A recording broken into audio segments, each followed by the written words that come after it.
The courtroom air was thick with the scent of stale coffee and betrayal. Emir Vance, the wife, sat rigid, clutching a manila folder like a shield. Opposite her, the man she once loved, attorney Ricky Vance, smirked, his hand resting familiarly on the knee of the woman who destroyed their marriage, Serafina Hayes. When the judge mentioned alimony, Serafina let out a loud, mocking laugh, a sound that sliced through the silence. Ricky just shrugged. They thought they had won. They thought Amaya was a fool, but they hadn't accounted for the small, innocuous USB drive tucked deep inside that folder. In the next stunning moments, that laugh would turn into a gut-wrenching sob, as the cold, hard truth of their private lives was broadcast for the world, and the judge to see. The mahogany bar separating the spectators from the legal players felt less like a boundary and more like a battle line. On one side, Emir Vance, 42, impeccably dressed in a tailored charcoal suit, a choice made to project control she barely felt, sat beside her lawyer, Miss Evelyn Reed, a woman whose reputation for quiet, surgical precision in family law was legendary in Boston. On the other side, Ricky Vance, 50, an established real estate attorney whose slicked-back hair and custom-made Italian suit spoke volumes about his success, despite his current moral failings. Next to him was his own attorney, and, conspicuously, the cause of the entire proceedings, Serafina Hayes. Serafina was a stunning 28, dressed in a fashionable pale blue silk dress that seemed deliberately chosen to highlight Emir's more severe attire. She wore a self-satisfied expression, a slight upturn of the lips that Emir recognized as the smirk of a spoiled child getting their way. She and Ricky had been inseparable in public for months, since he moved out of the grand colonial home they had spent 20 years building together. Now they sat less than 10 feet away, their bodies angled toward each other, displaying a casual intimacy that was meant to wound Amaya. And it did. The proceedings were already a disaster for Amaya, at least from a financial standpoint. Ricky, being a savvy lawyer himself, had systematically and legally shielded most of his significant assets: the partnership stake in the firm of Preston, Vance and Associates, the stock portfolio, the Cayman Island Trust.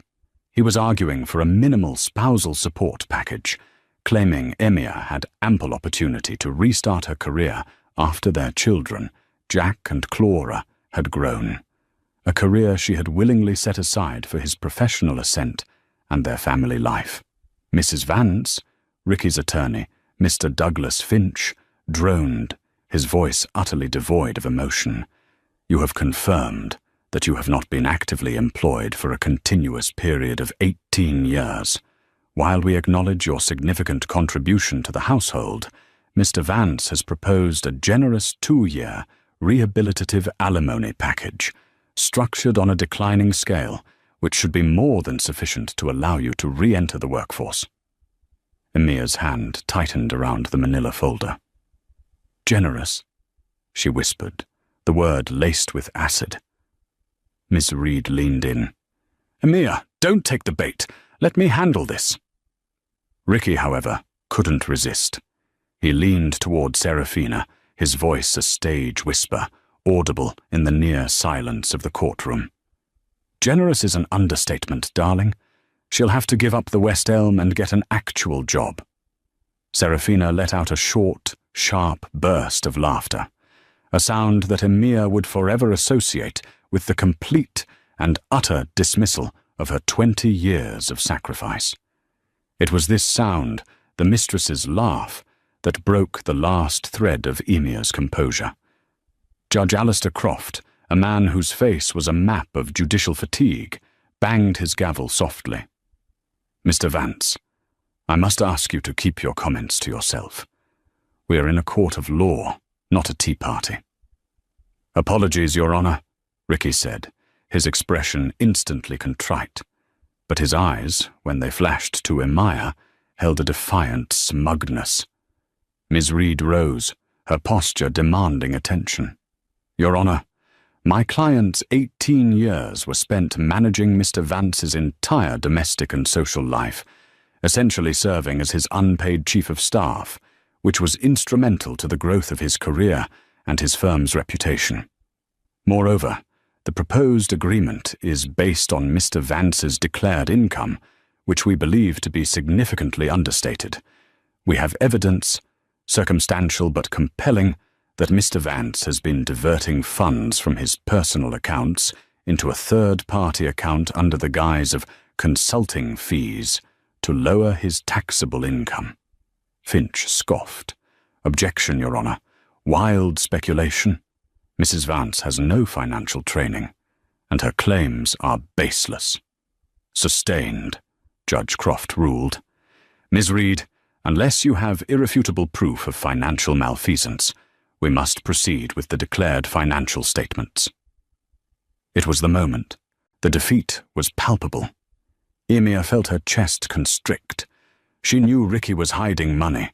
She knew he and Serafina were already living a luxurious life, funded by his secret accounts. She felt the despair of being outmaneuvered by the very man she had dedicated her life to building up. Ricky caught her eye then, a triumphant gleam in his gaze. He mouthed two silent, devastating words. "It's over." Emiya looked down at the manila folder. Inside, beneath the neatly typed notes, was the simple, metallic glint of a USB drive, a secret gift from her tech-savvy son, Jack, who hated his father for what he had done to his mother. Jack had given her the means. It was up to her to use it. She pushed the folder across the table toward Ms. Reed, pointing discreetly at the small drive. Ms. Reed, ever perceptive, raised an eyebrow, a silent question. Emiya gave a tiny, almost imperceptible nod. Ms. Reed hesitated for a fraction of a second, then picked up the drive, her fingers brushing the cold metal. She handed it to the bailiff. "Your Honor," Ms. Reed announced, her voice suddenly commanding the entire room, "we have just obtained what we believe is the irrefutable proof you requested, not just of the financial deception, but of the entire, calculated conspiracy to defraud my client. We respectfully request permission to enter this footage into evidence and play a brief, relevant portion now." A hush fell over the room. Ricky and Serafina exchanged a look of bewildered annoyance. Finch leapt to his feet. "Your Honor, we object. This is harassment. We have not had time to review this evidence. It could be anything. Doctored video. An invasion of privacy. This is merely a tactic to delay the inevitable settlement." "On what grounds was this footage obtained, Ms. Reed?" Judge Croft asked, his gaze sharp. "On the grounds of suspicion of financial fraud relating to community property, Your Honor," Ms. Reed replied smoothly. "We believe it illustrates the nature of the relationship and, critically, confirms the financial shell game Mr. Vance has been operating." Judge Croft pondered for a long, agonizing moment. He was sick of this case, sick of the pettiness, but something in Ms. Reed's assured tone and the look of sudden, genuine panic that crossed Ricky's face intrigued him. "Counsel, approach the bench," he ordered. As the lawyers conferred, the bailiff set up a large, retractable screen and connected the USB drive to the courtroom's projector. Serafina whispered loudly to Ricky, "What is this? Is she filming us? She's insane, Ricky. Just an insane, bitter ex-wife." Ricky looked genuinely worried now. "I don't know. She hasn't been acting like this. She's been passive. Serafina, keep quiet." The lawyers returned. Judge Croft sighed, rubbing his temples. "Given the severity of the claims, financial fraud, I will allow the footage to be played for a period not exceeding 3 minutes. If it is irrelevant, Miss Reed, I will hold you in contempt. Proceed." The lights dimmed. Emia felt a surge of terrifying, exhilarating power. She looked at Serafina, who was still wearing that arrogant smirk. The laugh! That was the sound that had sealed their fate. Now it was time for the crying to begin. The screen flickered, and the footage began. The courtroom, moments ago, a sterile environment of legal maneuvering, became a cinema of private betrayal. The image that flooded the screen was not high definition, but it was clear enough. A lavish, modern kitchen. Serafina Hayes's new downtown penthouse, which Ricky claimed was leased in the firm's name for client entertainment. The camera angle, cleverly hidden inside a high-end espresso machine, Jack's genius contribution, provided a wide view of the granite countertop and the expansive cityscape, visible through the floor-to-ceiling windows. The date stamp in the corner read 3 weeks prior. The audio, initially muffled by the hum of the refrigerator, suddenly sharpened. Ricky Vance walked into the frame, holding a crystal tumbler of scotch. He was relaxed, tie loosened, a look of profound satisfaction on his face. Serafina followed him, wearing a silk robe. "God, I hate that old house," Ricky muttered, taking a large swallow. "It feels like a museum dedicated to misery. I swear the only thing Amaya ever truly loved was that damn rhododendron bush by the front steps." Serafina giggled, leaning into him. "Well, you won't have to see that bush much longer, Rick, and honestly, she won't even get enough money to buy a new one." Ricky laughed, a harsh, unfamiliar sound. "Exactly. Finch is brilliant. That 2-year package is insultingly low, but completely legally sound based on my declared income. She'll burn through it in 6 months, trying to maintain that lifestyle." This was the first punch. Emia felt a sickening lurch in her stomach, confirming her worst suspicions about his malice. The footage continued. Serafina moved to the counter, pulling out a laptop.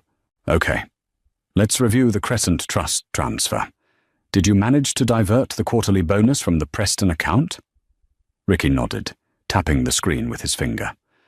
"Done. Look, that account, the one registered to Andrew Croft's cousin, Thomas Hayes, is purely a holding tank.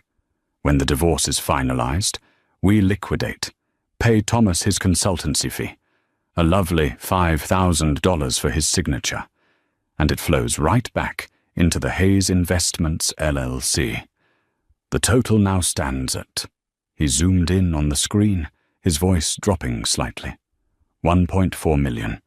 Untouchable, untraceable community property. A collective, sharp intake of breath echoed through the spectator section. Judge Alistair Croft, the very name Ricky had used as a shield, jolted in his chair. He stared intently at Ricky, a cold, dangerous fury building in his eyes. Ricky, watching the screen, went utterly white. He finally understood the gravity of the situation. This wasn't about an affair.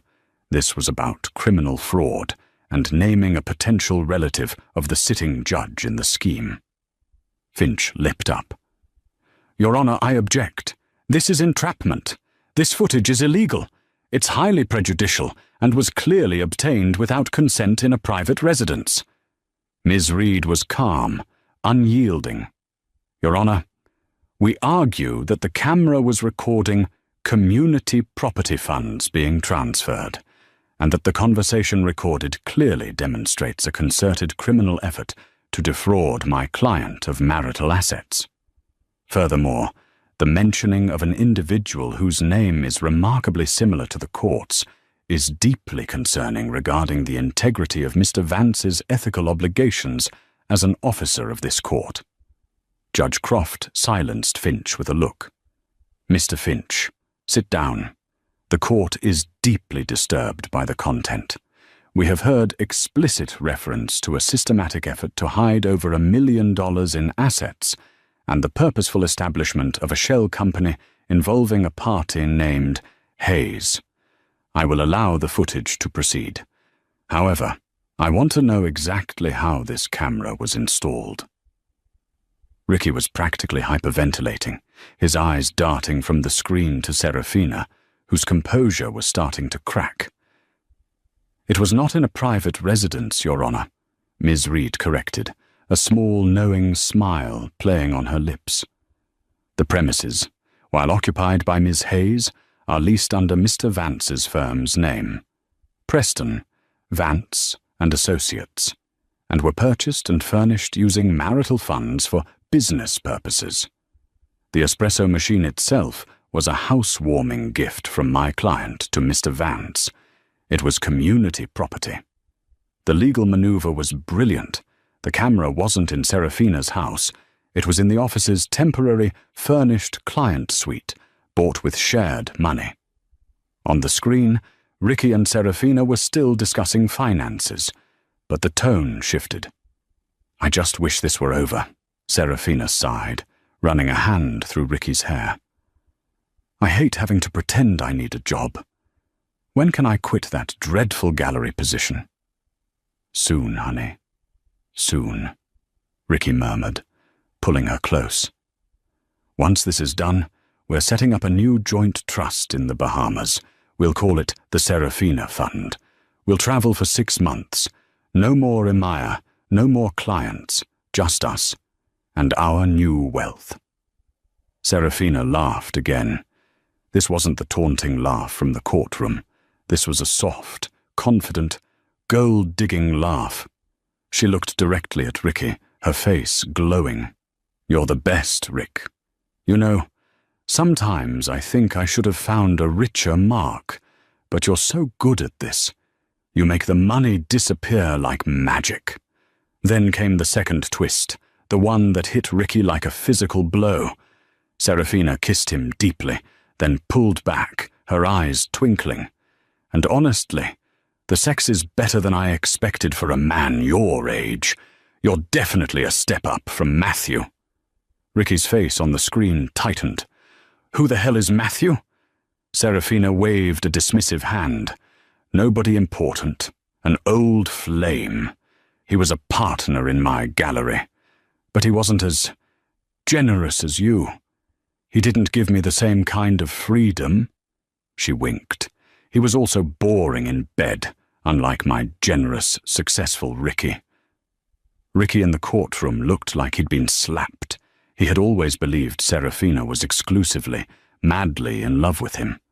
He had tolerated her arrogance, her extravagance, and her mocking of Emir, because he believed she saw him as the ultimate prize. Now he was just a step up from someone named Matthew. He was simply the better Mark. The camera footage then captured Serafina walking toward the bedroom, singing softly to herself. As she passed a window, she stopped, seemingly addressing her reflection, but the microphone picked up her clear, casual voice. "Just a few more weeks of pretending to be in love.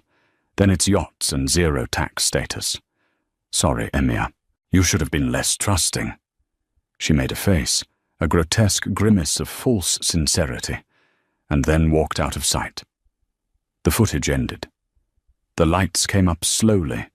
The silence was profound, suffocating. Ricky Vance was slumped in his chair, not merely defeated, but shattered.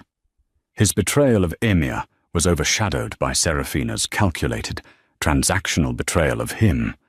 He was not her hero, he was her mark, and she had just confirmed it to an entire courtroom.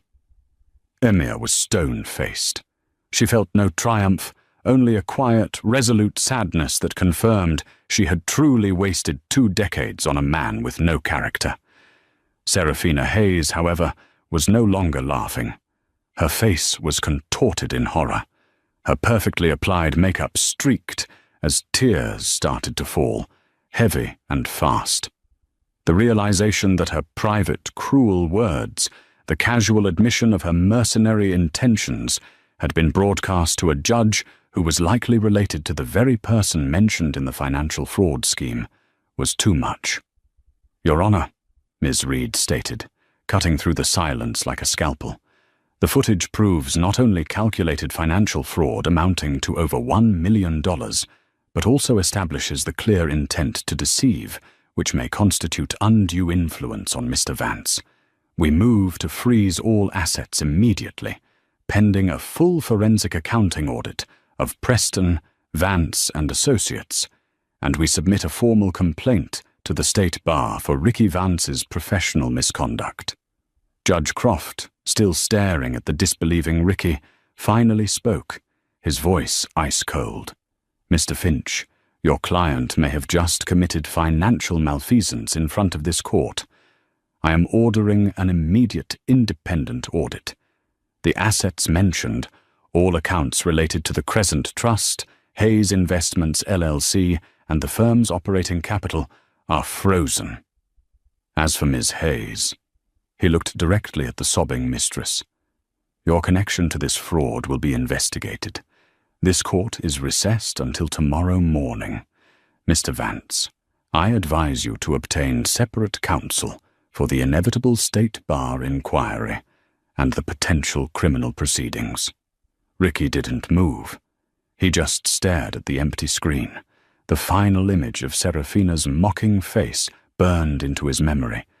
The mistress's cruel, arrogant laugh in the courtroom was gone, replaced by the raw, desperate weeping of a woman whose lucrative scheme had collapsed in a single, devastating playback.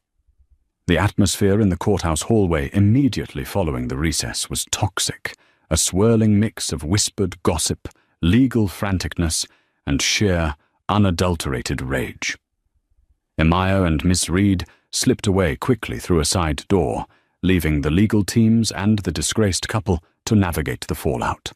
Ricky Vance was in shock, his successful, ordered world having imploded in 3 minutes of grainy video. His lawyer, Douglas Finch, was arguing furiously with Judge Croft's clerk, trying desperately to understand the scope of the asset freeze. Serafina, still crying hysterically, clung to Ricky's arm, not out of affection, but out of fear. "Ricky, you have to fix this. They can't do this. That was private. You promised me everything was protected, that Emia was too stupid to find anything." Ricky finally found his voice, and it was a low, dangerous growl. He ripped his arm away from her grasp. "Stupid. She didn't find it, Serafina. Our son Jack found it. And you utter, narcissistic idiot. You were talking about other men. You were gloating about setting me up. You called me a mark in the most public way imaginable." Serafina's tears instantly dried, replaced by defensive fury. "Oh, so that's what this is about? My honesty? You just found out you weren't the only one. Grow up, Ricky. I told you exactly what I was, a trophy, and trophies get paid. You were funding my life, and I was giving you the illusion of youth and excitement. Don't pretend this was a great love story. You're still married to that grey mouse, Emia, who you financially destroyed." "I was building a life with you," Ricky roared, heedless of the few remaining people watching. "No, Ricky," Serafina sneered, stepping back. "You were buying a fantasy, and you were so blinded by your own ego, and by how easy it was to manipulate your finances, that you didn't notice the actual snake in your bed. I played you, Ricky, just like you played Emia. The difference is, I got caught a little early. But you're going to lose your law license, your firm, and half of what you tried to hide." "Because of me!" Finch rushed over, pulling Ricky away. "Ricky, stop! You need to walk away right now. You cannot be seen arguing with the co-conspirator in a potential fraud case. We need to focus on damage control and proving that you were unaware of the trust's connection to Thomas Hayes." Ricky dragged Finch toward a secluded corner. "Don't you understand, Doug? I knew about Thomas Hayes. He's Serafina's uncle. She convinced me he was a legitimate financial consultant. It was all her. She set up the LLCs. I just moved the money where she told me it was safe. This was her game." "You are still the attorney, Ricky," Finch hissed back. "You still signed the papers. You still had the fiduciary duty. We need a defense, not a confession. Right now, our only angle is that Amaya obtained the footage illegally, and that she entrapped you into discussing the funds." Meanwhile, Amaya and Miss Reed were in a nearby conference room, calmly reviewing their next move. "That was magnificent, Amaya," Ms. Reed said, pouring Amaya a glass of water. "The judge's reaction was exactly what we needed. He's personally invested now, especially with the potential name connection." Amaya took a shaky sip. "I don't feel magnificent, Evelyn. I feel sick." That was the real Ricky. Cruel, manipulative, and utterly self-interested. And Serafina, she's just sad. A professional opportunist. "She is," Ms. Reed agreed, clicking her pen. "But her true colors saved us. Her comments about the mark severely undermine any claim of undue influence on her part, positioning her as the primary driver of the scheme. More importantly, Ricky is now vulnerable. He's going to turn on her, and she on him. This is exactly how criminal defense teams fracture." "What's the next step?" Amaya asked, her gaze steady now. "The forensic audit will be thorough. Given the direct evidence, they will find every penny. We will recover the full amount of hidden community property, and then some, because the court will likely punish Ricky with a disproportionate distribution of the remaining assets, including the marital home. And his law career is essentially over. The state bar takes financial fraud very seriously." Emir leaned back, exhausted. "I just want the house, and enough money to finish Jack and Clara's college funds. I don't want his firm, I just want peace." "You will get it," Ms. Reed assured her. "But we have one more important piece of leverage: the motive behind the espresso machine. The hidden camera wasn't just a random act of suspicion. It had a trigger." Emir nodded, pulling out a printout from her folder. It was a receipt for an expensive, antique diamond and sapphire necklace, purchased online 3 months ago. The delivery address was Serafina's penthouse. The day Ricky moved out, he told me he was moving into a temporary furnished apartment for focus. He took nothing but clothes. A week later, my heirloom necklace, the one my grandmother gave me, the one I planned to give to Clara on her wedding day, went missing from my locked jewelry box.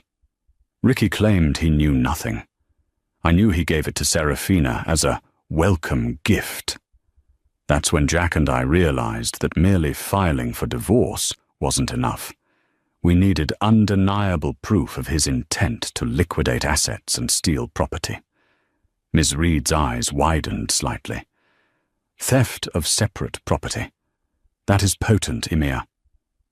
We save that for the alimony negotiation.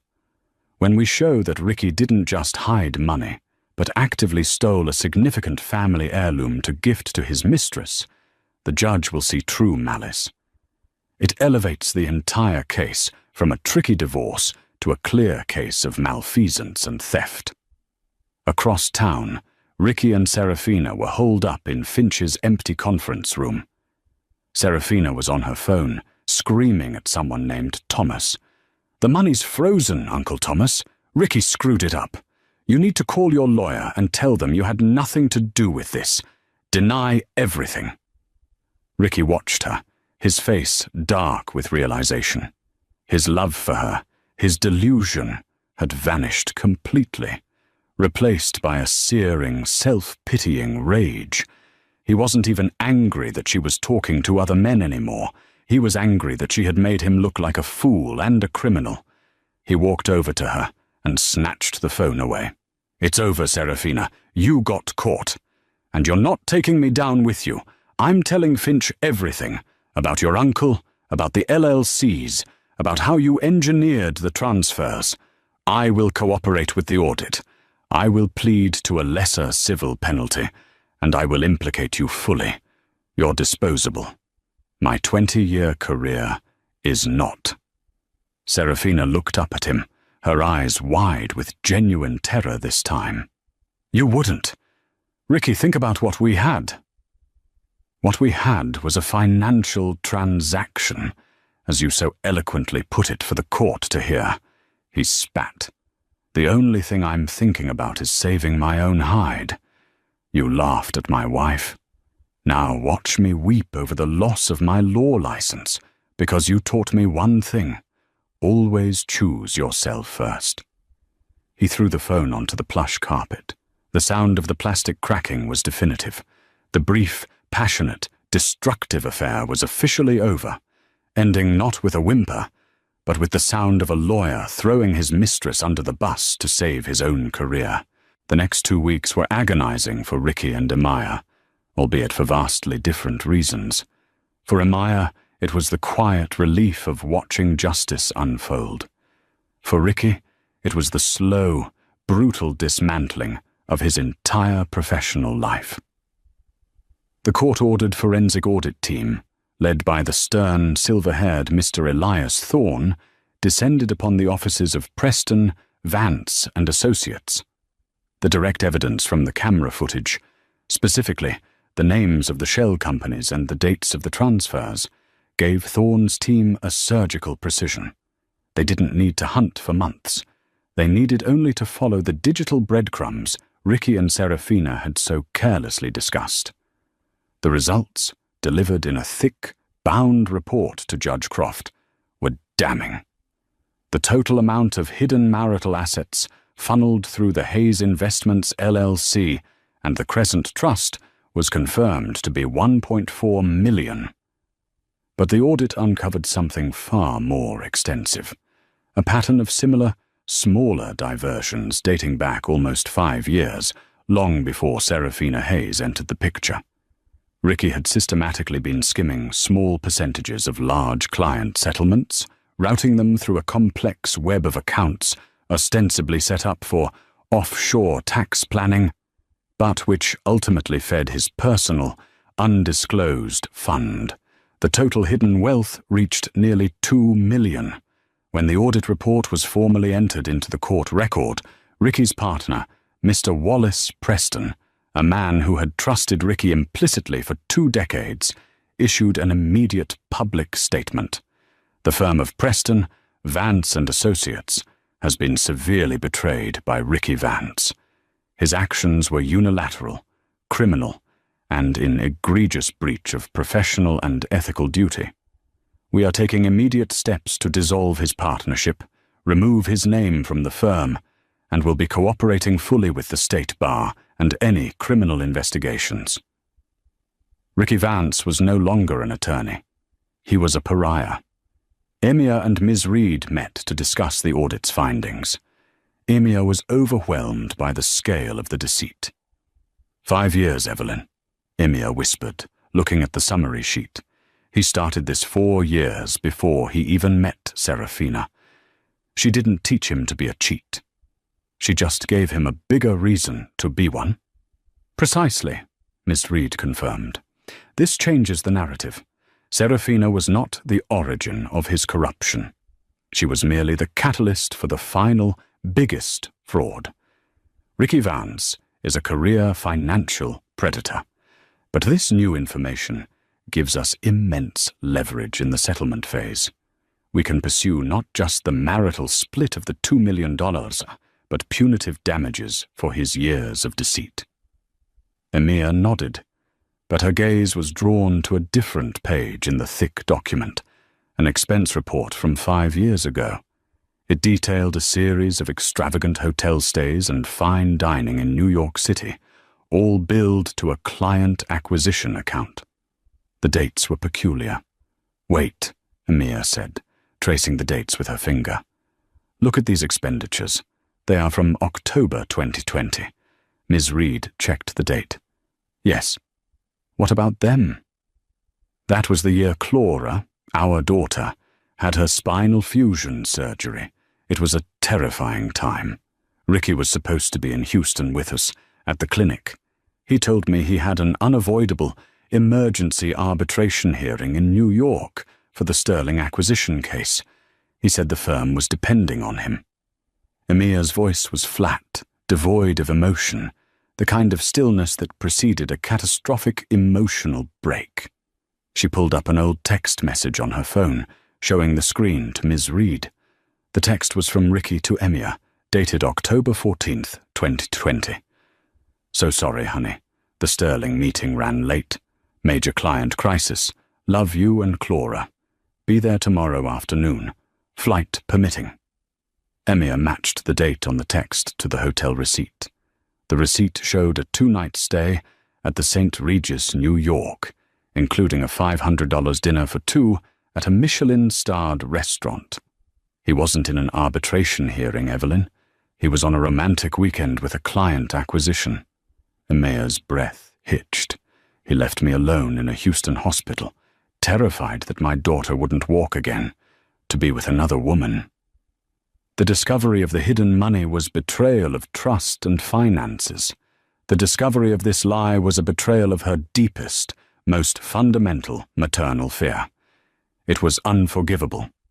The next day, Ricky, now represented by a criminal defense lawyer named Mr. Grantley, stood before Judge Croft for the continuation of the divorce proceedings. Finch was gone. He had refused to represent Ricky in the criminal aspect of the case. Ricky looked haggard. His suit was rumpled, his eyes bloodshot. He had lost the smug arrogance that had defined the opening hearing.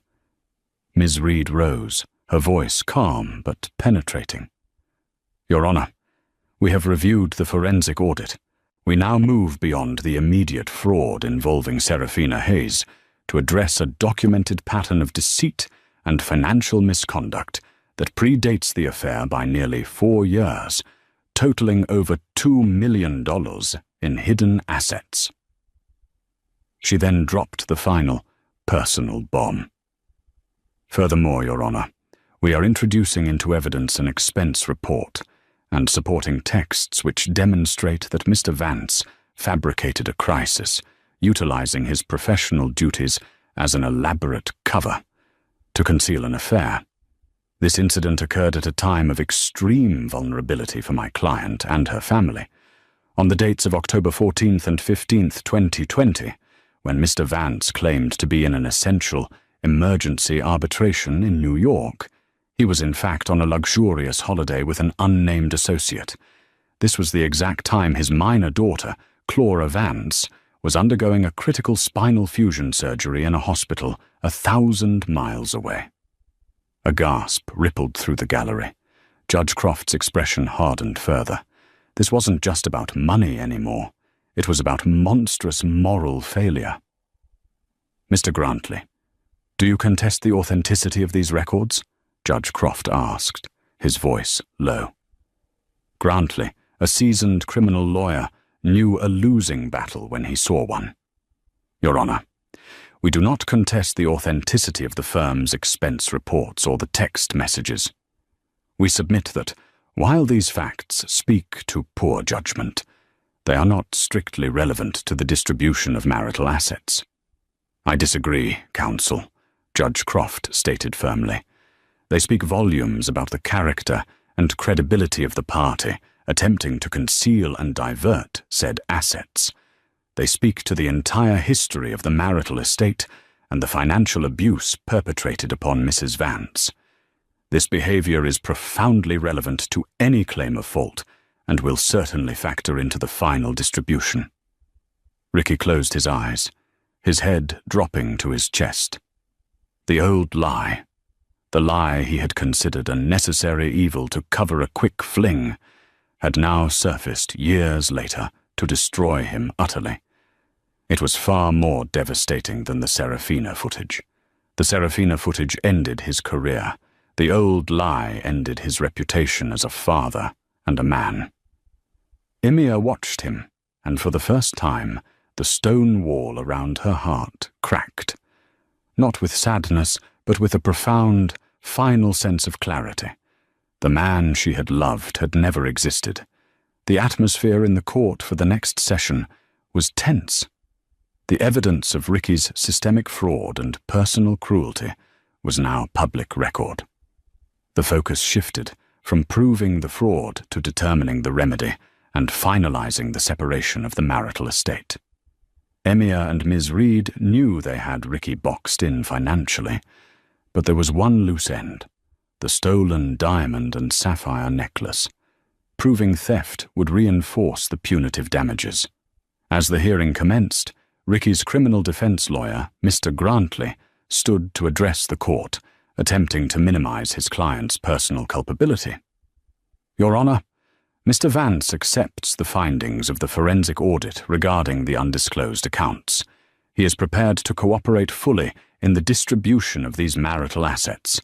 However, we contend that the immediate catalyst for the majority of the recent transfers was undue influence exerted by Ms. Serafina Hayes, who has since confessed to viewing Mr. Vance as a financial mark. Mr. Vance was manipulated. Miss Reed stood, a small, knowing smile on her face. The defense's attempt to paint Mr. Vance as a naive victim is contradicted by the 5 years of fraud that predated Ms. Hayes's involvement, Your Honor. Mr. Vance is no innocent, and since the defense wishes to discuss Ms. Hayes, the court should know that we are now prepared to address the matter of the separate property theft. She addressed Ricky directly. Mr. Vance, where is the antique diamond and sapphire necklace that belonged to your wife's grandmother? The one that disappeared from the marital home the week you moved out? Ricky shifted uncomfortably. He had anticipated this. I don't know anything about a necklace, Miss Reed. I haven't been in the house since I left. A woman in the gallery, a mature, elegantly dressed woman Emia vaguely recognized from Ricky's firm's social events, suddenly stood up. She was Mrs. Deborah Preston, the wife of Ricky's longtime partner, Wallace Preston. Judge Croft looked at her sharply. Ma'am, you must be silent in the gallery, or you will be asked to leave. Mrs. Preston held up a hand, addressing the judge with quiet authority. Your Honor, with respect, I believe I am a relevant witness in this matter. I request permission to offer testimony. Ms. Reed and Mr. Grantley exchanged shocked glances. Emia was baffled. Judge Croft, sensing the dramatic shift, agreed. Swear in the witness. Deborah Preston took the stand, her gaze unwavering as she looked at Ricky, who now looked truly terrified. He knew Deborah despised Serafina, but he couldn't imagine what she knew about the necklace. Mrs. Preston, Miss Reed began, how are you familiar with Mr. Vance and Ms. Hayes? Ricky was my husband's partner. Serafina was introduced as a junior consultant to the firm last year. I met them both socially, Deborah stated clearly. Do you know anything about a diamond and sapphire necklace? Deborah nodded. Yes, I saw it. About 3 months ago, I was having lunch with Serafina at the Ritz.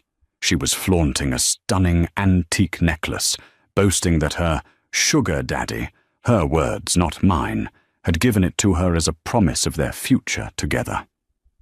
Did she say who the sugar daddy was? She didn't have to.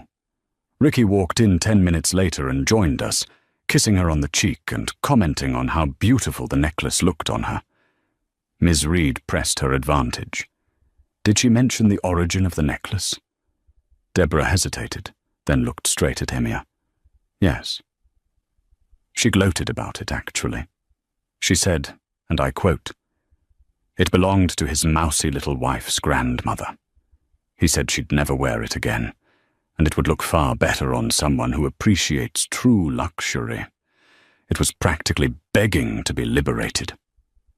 The air in the courtroom became frigid. Ricky had not just stolen the necklace, he had openly mocked Emia and her family legacy to his mistress, who then bragged about it to his partner's wife. But Deborah Preston wasn't finished. This was the final, deepest twist. And, Your Honor, I didn't just hear her bragging. I did something about it. She reached into her large designer handbag and placed a small velvet jewelry box on the witness stand. The night after that lunch, I called my husband, Wallace. I told him I knew Ricky was stealing from the firm and cheating on Emia, which Wallace already suspected, as Ricky's behavior had become erratic. Wallace told me to let it go, to stay out of it.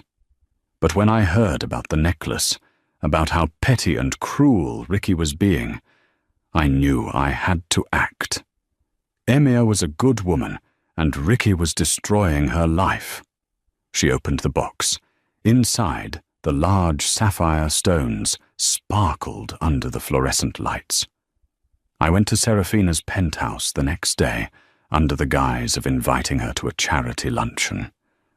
I managed to slip this out of her dressing table while she was on the phone. I have had it in my possession for the last 3 months, waiting for the right moment. I didn't want Serafina to sell it, and I wanted Emia to have her grandmother's legacy back. She slid the box across the table toward Miss Reed. It should be returned to its rightful owner. Emia stared at the necklace, tears finally blurring her vision. It wasn't the diamonds or the sapphire that mattered. It was the kindness of a stranger, a silent partner who saw an injustice and risked her own comfort to correct it. Deborah Preston had provided the final, undeniable proof of Ricky's malicious intent, not just in fraud, but in personal property theft, and she had done so out of a pure sense of moral duty. Ricky, beaten, his reputation utterly destroyed, looked at the necklace, then at Deborah, then finally, shamefully, at Emia. He had lost everything: his money, his career, his mistress, and now, publicly, his last shred of human dignity. Ms. Reed gently picked up the box.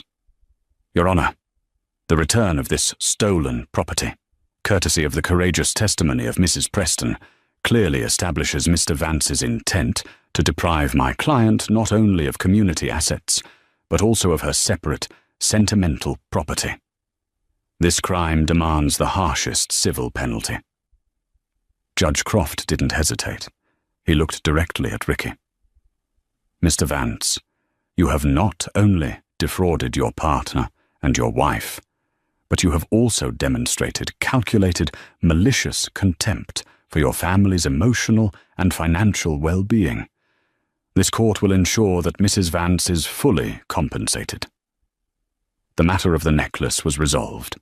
Emia had her grandmother's jewelry back, a symbol of a legacy that Ricky had tried and failed to erase. The courtroom reconvened 2 days later, not for more testimony, but for Judge Andrew Croft to deliver his findings and final ruling on the divorce settlement and the disposition of the assets. The room was packed, the saga of the wealthy Boston attorney and the laughing mistress turned weeping co-conspirator having drawn significant media attention. Ricky Vance sat alone at the defense table, his criminal lawyer, Mr. Grantley, positioned slightly behind him, adopting a posture of resigned defeat. Serafina Hayes was conspicuously absent, having been advised by her own newly retained, separate counsel to avoid the courthouse entirely. Judge Croft, appearing more formal than ever, opened the session. He did not mince words. This case, Vance versus Vance, is unique not for the breakdown of the marriage, a common tragedy in this court, but for the calculated, systematic, and sustained financial abuse perpetrated by the respondent, Mr. Ricky Vance, upon the petitioner, Mrs. Emia Vance, and upon his professional partners. He spoke of the financial fraud first. The court accepts the findings of the independent forensic audit, confirming that Mr. Vance actively concealed over $2 million in marital assets over a period of 5 years, beginning well before the relationship with Ms. Serafina Hayes. The subsequent fraud involving Ms. Hayes was an escalation, not an aberration. This is clear and convincing evidence of financial malfeasance and willful dissipation of marital property. He then addressed the personal cruelty.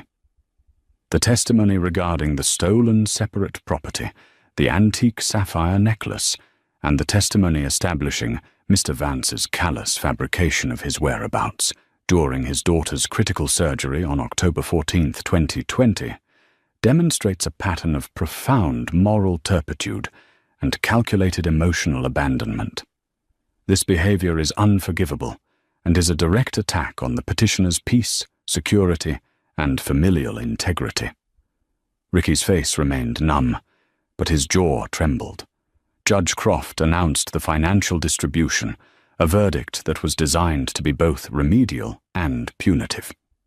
The hidden assets, $2,000. Due to the willful concealment and dissipation, the court awarded 100% of the recovered hidden assets to Mrs. Emia Vance.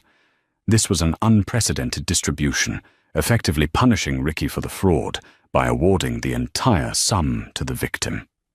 The marital home, the primary residence, valued at $1.5 million, would be awarded solely to Mrs. Emia Vance.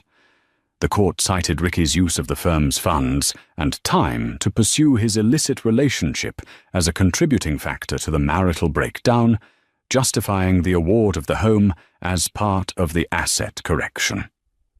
Retirement and remaining accounts. The remaining legitimate marital retirement accounts and investments would be split 50-50 as standard. Total outcome: Emia Vance walked away with the family home, the full $2 million in recovered hidden assets, and half of the remaining liquid accounts, giving her not just financial security, but a substantial, well-deserved fortune. Judge Croft dismissed Ricky's initial proposal of a 2-year, declining rehabilitative alimony package. Given the petitioner's 18-year career sacrifice and the respondent's subsequent, deliberate, malicious attempts to financially cripple her, this court finds Mr. Vance entirely responsible for Mrs. Vance's current employment disadvantage. Mr. Vance will pay lifetime spousal support to Mrs. Vance, calculated at 35% of his current and future income, until such time as Mrs. Vance either remarries or the death of either party. The lifetime alimony was a crushing blow, ensuring that even if Ricky rebuilt a smaller private practice, Emia would always retain a significant share of his earnings. Judge Croft then delivered the most devastating judgment, effectively sealing Ricky's fate. The evidence presented, particularly the footage documenting the explicit conspiracy to defraud and the use of the firm's resources to fund criminal activity, has already been forwarded to the State Bar Disciplinary Committee and the District Attorney's Office. He paused, looking directly at Ricky. In civil proceedings, the court cannot impose criminal sanction, but it can recognize professional fault. The court finds that Ricky Vance, having deliberately misused his professional expertise and position as an officer of the court for criminal financial gain, is unfit to practice law. The State Bar will make the final determination, but for the purposes of this dissolution, Mr. Vance's financial capacity will be assessed against a significant reduction in earning potential due to this imminent professional demise. The verdict was absolute. Ricky was financially ruined, stripped of the vast majority of his wealth, forced to pay lifetime alimony, and facing imminent disbarment and criminal charges. Later that day, Emia stood in her kitchen, the one Ricky had called a museum of misery, sipping tea with Ms. Reed. "It's over," Emia said, the finality of the statement sinking in. "It is," Ms. Reed agreed, "and justice was served. You are secure, Emia. You have the house, the money, and your name is cleared of the implied madness Ricky tried to paint you with." They discussed the fate of the others. Ricky Vance. He was cooperating with the DA's office in hopes of avoiding jail time, likely facing severe probation, massive financial penalties, and certain disbarment. He was last seen moving into a small, rented apartment, abandoned by his former life and career. Serafina Hayes. She had been forced to liquidate all assets Ricky had given her, and she was under investigation for her role in the financial fraud. Her uncle, Thomas Hayes, was also implicated. The gold-digging fantasy had crumbled, leaving her facing not luxury, but significant legal debt and the loss of her social standing. The laugh had indeed turned into a permanent, crushing financial woe. Deborah Preston.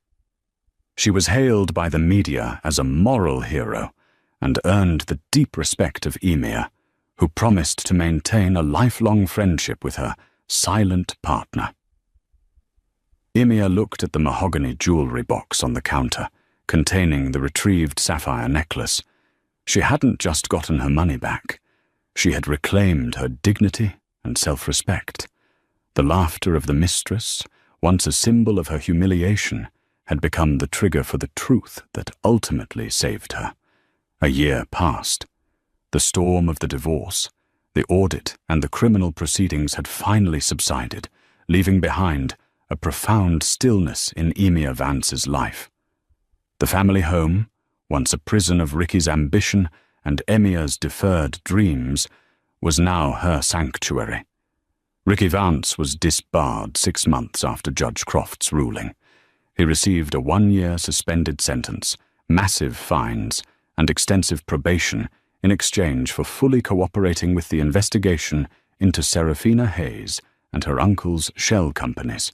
He had lost the firm, the prestige, and the respect of the entire Boston legal community. The once slick attorney was now working as a paralegal for a discount legal services firm, his income a fraction of his former glory, guaranteeing Emir's lifetime alimony payments, remained a constant, humiliating reminder of his fall. Serafina Hayes was less fortunate. Due to the explicit nature of the taped conversation and her role in establishing the financial shell game, she was prosecuted for conspiracy and was currently serving a short prison sentence. Her laughter had indeed cost her everything, replaced by the grim reality of a jumpsuit and a criminal record. Emir, however, was thriving. The financial windfall, the house, the $2 million and the secure alimony removed all financial anxiety, allowing her to pursue the life she had postponed. She had reconnected with her passion for landscape design. She didn't need the income, but she needed the purpose. She converted Ricky's unused, overly large home office into a bright, airy studio, opening her own small, boutique design firm, Vance Gardens. One brisk autumn afternoon, Emir stood on the porch, looking at the familiar rhododendron bush Ricky had mocked. It was bursting with late-season blooms, vibrant and resilient. It was a metaphor for her own life. Her children, Jack and Clara, had come through the ordeal stronger. Jack, the genius behind the surveillance, had used the whole experience to focus his college thesis on digital forensics and legal ethics. Clara, now completely recovered from her surgery, was studying pre-med, finding her motivation in helping others through crises.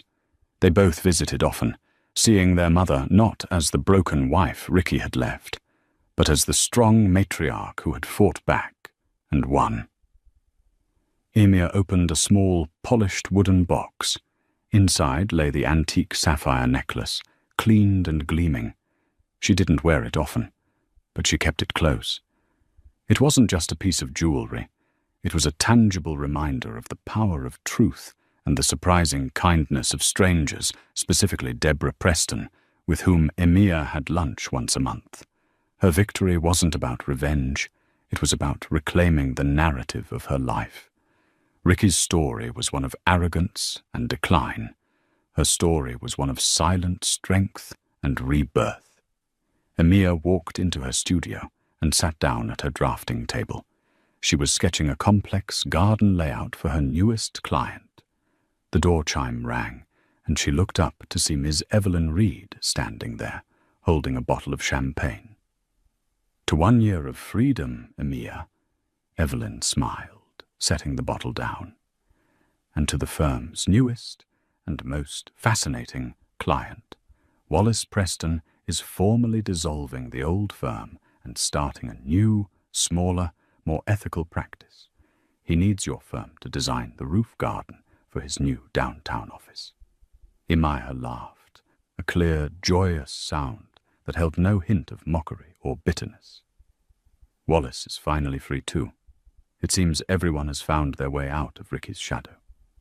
"Not Serafina," Evelyn noted wryly. "No.